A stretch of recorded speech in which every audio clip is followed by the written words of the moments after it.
Donc, nous revoilà. Donc, je vais vous parler des différentes étapes d'une ETP. Donc, l'éducation thérapeutique, pour être efficace, doit répondre à des critères de qualité et pour cela, suivre une démarche structurée comprenant 4 étapes. Donc, le diagnostic éducatif, la négociation des objectifs, l'intervention éducative et enfin l'évaluation. Donc, nous allons voir dans un premier temps le diagnostic éducatif, désolé. Donc, c'est de réaliser un diagnostic, c'est permettre d'essayer de cerner les besoins et les attentes du patient à plusieurs reprises, si cela est nécessaire, de le consigner donc, dans un dossier d'éducation ou celui du patient et de s'intéresser aux différents facteurs qui influencent les comportements de santé d'un patient et pour tenter de comprendre. Donc, on a la vision de sa santé, les comportements, le vécu, les connaissances, le contexte de vie, les projets. Donc, réaliser un diagnostic éducatif, c'est se questionner sur 5 dimensions et d'utiliser les 5 outils pour l'entretien motivationnel. L'entretien motivationnel est indispensable parce qu'il permet de définir un contrat d'éducation.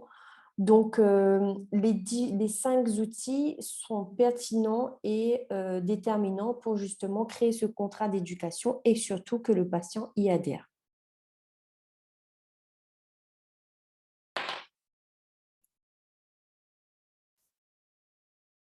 Donc, les 5 questions pour les 5 dimensions du patient. Donc, on a la dimension somatique, donc qu'est-ce qu'il a? Donc là, c'est de relever son âge, ses problèmes qui demandent une éducation thérapeutique, l'ancienneté de sa maladie, son évolution, l'état physique actuel et les traitements. La deuxième dimension, c'est la dimension socio-professionnelle. Qu'est-ce qu'il fait? Donc, situation familiale, profession, financière, environnement, habitudes alimentaires, activités sociales et de loisirs, pratiques gestuelles et techniques. Une dimension cognitive, donc que sait-il? Que sait-il de sa maladie, de son traitement, sa conception de la maladie, ses représentations, ses aptitudes intellectuelles, les modèles de croyance, est-ce qu'il est être persuadé qu'il est bien atteint par la maladie, penser que cette maladie, ses conséquences peuvent être graves pour lui, et estimer que les bienfaits du traitement contrebalancent avantageusement les contraintes psychologiques, sociales et financières.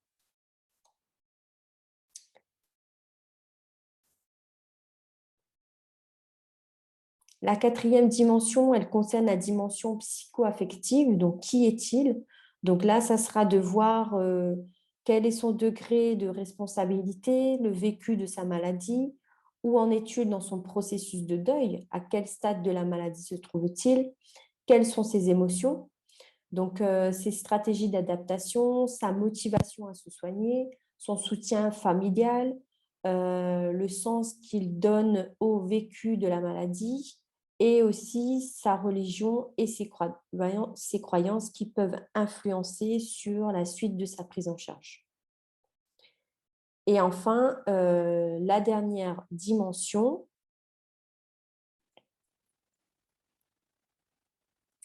c'est le projet de soins. Donc, quels sont ces projets?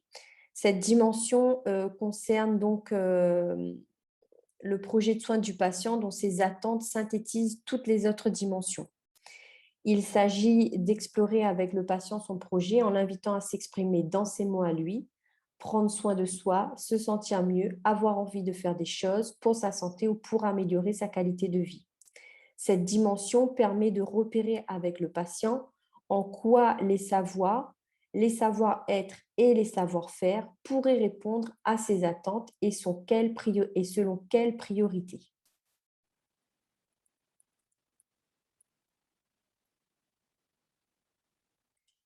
Donc ensuite, pour l'entretien motivationnel, donc nous aurons 5 outils.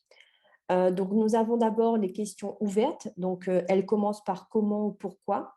Elles permettent aux patients de s'exprimer, de développer des idées et surtout d'élaborer et d'aller plus loin par rapport aux possibilités qu'il aurait de changer quelque chose dans son consentement. Donc par exemple, c'est comment ce problème touche votre quotidien. Et donc là, ça permet aux patients de développer et de s'exprimer librement. Donc, à nous ensuite d'avoir une écoute réflexive. Donc, c'est le deuxième outil de l'entretien motivationnel. Donc là, ça sera de s'appuyer sur le discours du patient lui refléter ses propos avec les mêmes ou d'autres mots afin de bénéficier, on va dire, une sorte d'écho, de miroir et d'être juste dans la retranscription de ce que le patient vient de nous dire. Donc, pour le patient, ça lui permet de prendre du recul et pour le soignant, ça sera une grande concentration pour s'appuyer sur des éléments importants du discours du patient, comme l'énoncé des motivations ou les pistes de changement. Donc, ensuite, dans l'entretien motivationnel, nous avons un troisième outil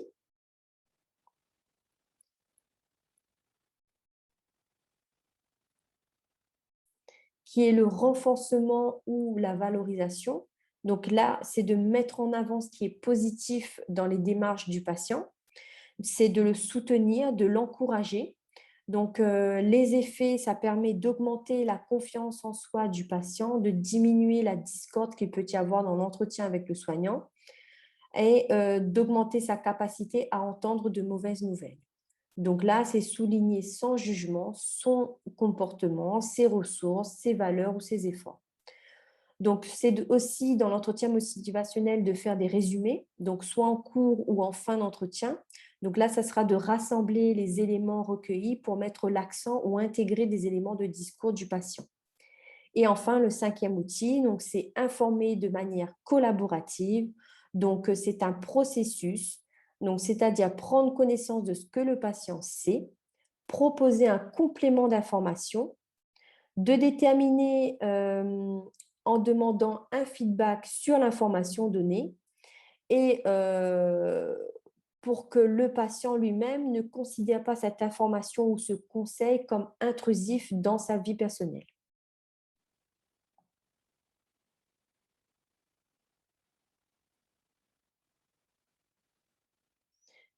Donc, je vous propose de suivre la vidéo qui est à la suite de cette partie du cours.